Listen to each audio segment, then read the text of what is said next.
spoke with this group last year, so you may remember, if you were here last year in Beersford, rather, I was there. So I'm actually at the Aberdeen Regional Extension Center, and Dennis and I will just be here during this lunch hour. We got to run right away, so if you have questions, try to catch us right after, or our contact information is at the end, too. So first of all, this unfortunately is what happened last Friday, and thanks to Mark Rosenberg, got a couple pictures of some of the damage. Sorry, it's supposedly a cornfield, I believe, there, right? Got knocked down pretty good. We hate to see that happen, but unfortunately that's the weather thing it's very hard to forecast in a climate sense anyway. We're going to talk a little bit more about more recent conditions. Daryl mentioned the really strong turnaround in the drought conditions that we've seen this spring. Certainly part of that is due to moisture, but also the cool temperatures, I think, really helped with that soil moisture recovery this spring. You know, at the lower ET rates in the early part of this growing season that really, you know, reduced the water demand to keep that moisture available for us this growing season. And we'll talk about kind of current conditions and a little bit on the outlook piece for the next couple weeks, month, and season. Did you want to say something about this, Dennis? Okay, yeah, we're going to skip a couple of these here. This is looking at May, just the month of May, which was really significantly wet across the region. All those green areas, these are just climate divisions that National Climatic Data Center uses. You don't need to worry about how they're developed, but green meaning above normal rainfall. Yeah, in South Dakota, sorry, we don't have a pointer with us.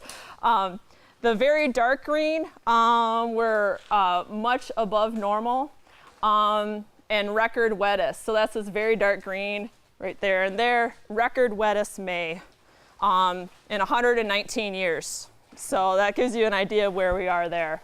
The other greens, I think, are the top third wettest on record. To give you an idea of how significant that was in May. For those of you that are dealing with corn, I just came from central Iowa. You guys have corn here that's further along than they have in central Iowa because of how excessively wet they've been there.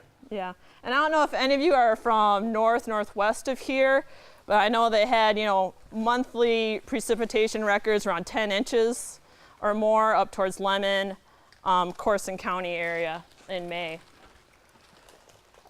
This is the spring season overall, so looking at March, April, May, those 3 months together, that's meteorological spring season. Same kind of thing, the ranking of precipitation in 119 years of record.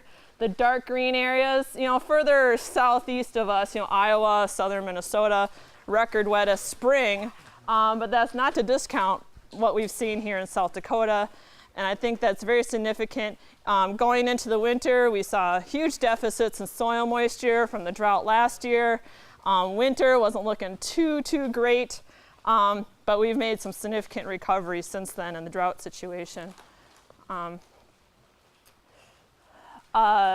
May, this is looking at May, the month of May for temperature now, and how we ranked in temperature. Blues are cooler than average. The oranges are warmer than average. So May actually was about near average for much of the area. Oh, thank you. There you go. Yep. So May was actually near average for most of the state, kind of straddling, you know, between the cooler and the warmer, between east and west. And to look at spring overall, so where I am in Aberdeen, record coldest spring. Again, in 119 years in the northeastern part of the state, but no question, been very cool. Actually, this northwest corner of the state, we were fairly concerned about the drought because it had been dry and cool in March and into April, but they've really recovered nicely the last 4 or 6 weeks or so. Forgetting on the clicker. So cool temperatures have certainly helped our situation as far as drought recovery goes, but for plant development, probably not great. This is looking at total growing degree days that we usually expect, or that we have actually had since April 1st to June 22nd. This is from the Weekly Weather and Crop Bulletin from USDA. So this is how we are sitting kind of in growing degree days, the gray areas down here around 1,000 or less. And this is how different we are from average for this time of year. All the blues, greens, or rather the blues are below average for growing degree days. And this is using the corn 50-degree base. And so it gives you, there's actually a little bullseye here in southern Minnesota, northern Iowa, you probably can't see, of the very cold purple, very much below average rather, purple color.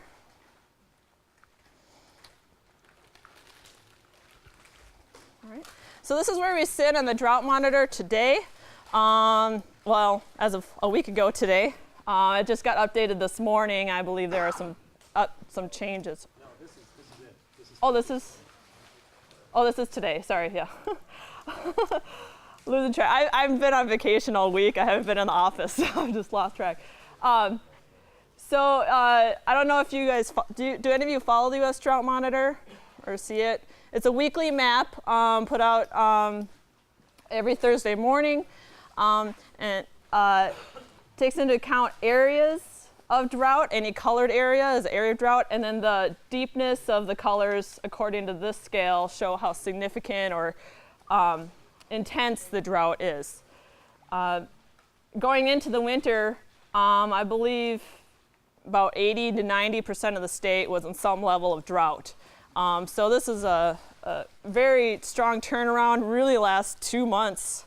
Almost every week there's been some level of improvement somewhere in the state. The Southwest, I believe, is currently the worst drought area down in that corner, which is D2 to bordering D3. And this is a close-up on our state, on South Dakota, to give you an idea of what this means.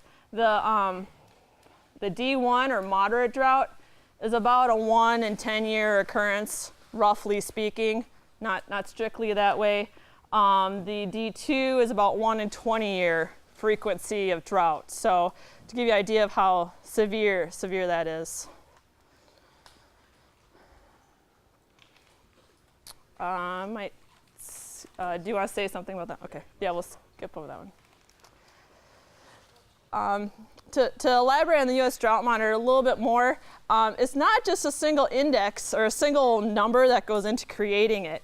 It takes into account all kinds of things, including soil moisture, crop moisture index, precipitation, temperature, hydrology, stream gauges, how much water is available.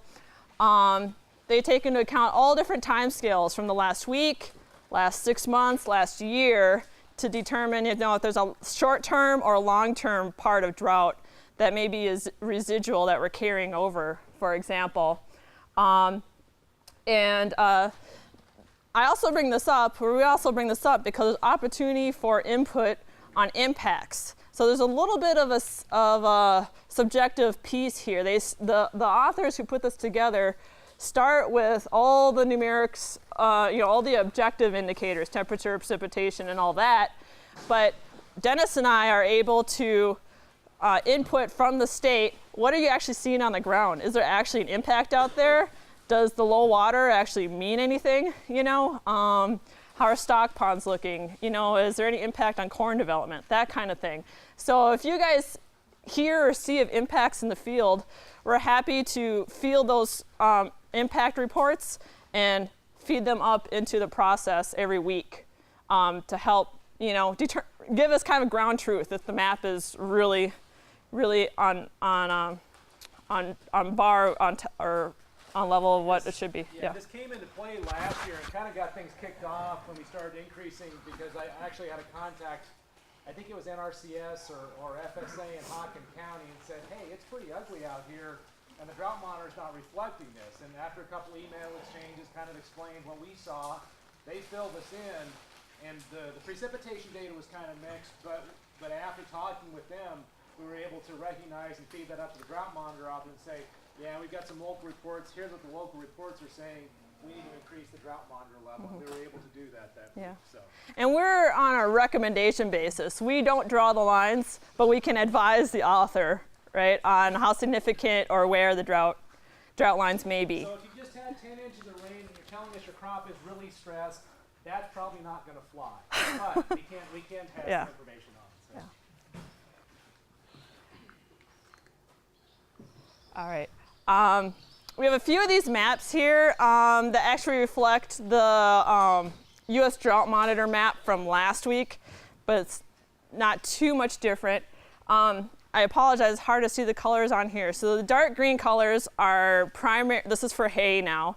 Dark green areas are primary hay growing areas. Light green are minor hay growing areas.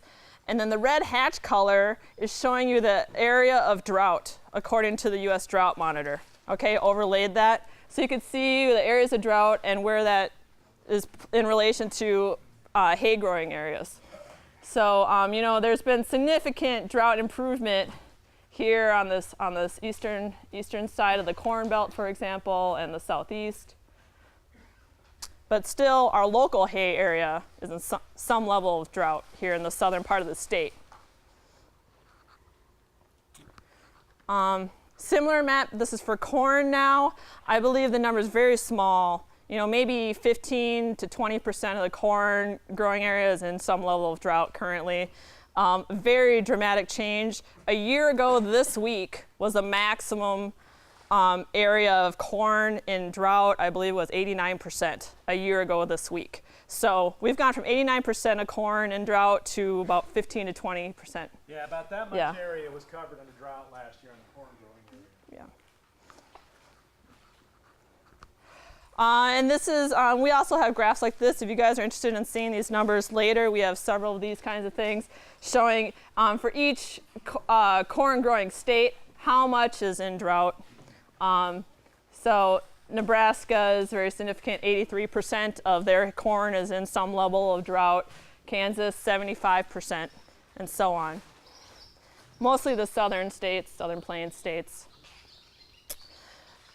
Similar for soybeans, I believe it's in the teens. The percent area of soybean growing region in some level of drought. Very similar to corn, I believe is in the upper 80s a year ago this week that was in drought, and much change, 180-degree turnaround really from last year at this time where Dennis and I were ramping up drought activities left and right.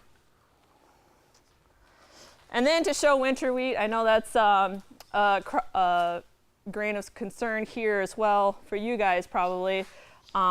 Still a large portion of winter wheat still in drought. And I don't know, that'd be something that I need to learn more about if the fall drought is more significant than spring drought or winter drought for winter wheat. But if you have any input on that or impact reports to let us know on winter wheat condition, what was more significant, the fall or the winter or the spring, I'd be all ears to hear which is more important. But this is currently on the drought monitor, what's in drought. This is a graphic just straight from the USDA, the weekly ag statistics reports, showing the winter wheat condition. I apologize, the colors are kind of rough. South Dakota is here. I believe we're about 50% poor to very poor. Well, that's very poor, fair, good, excellent. Yeah. Very good. Very good, excellent. Yeah. And here's the U.S. number here. Oh yeah, the U.S. is on the right overall.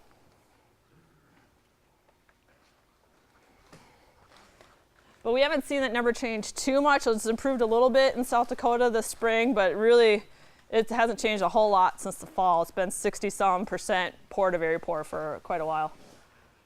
Again, looking at the various winter wheat states, I forgot to mention there is a method of the madness.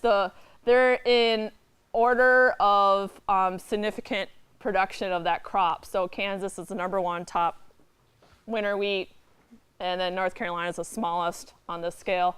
So anyways, you can see how significant the drought is in the top 5 to 8 winter wheat growing states.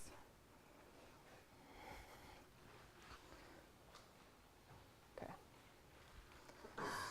And this is showing how the area of winter wheat, this is nationally speaking now, what percentage of the winter wheat growing area was in drought.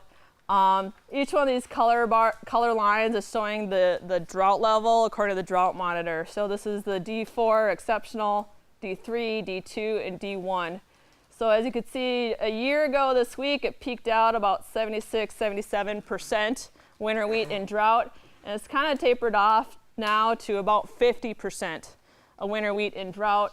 So not as good of a recovery as the corn and soybean areas have seen, although they have other issues where they're flooded, right?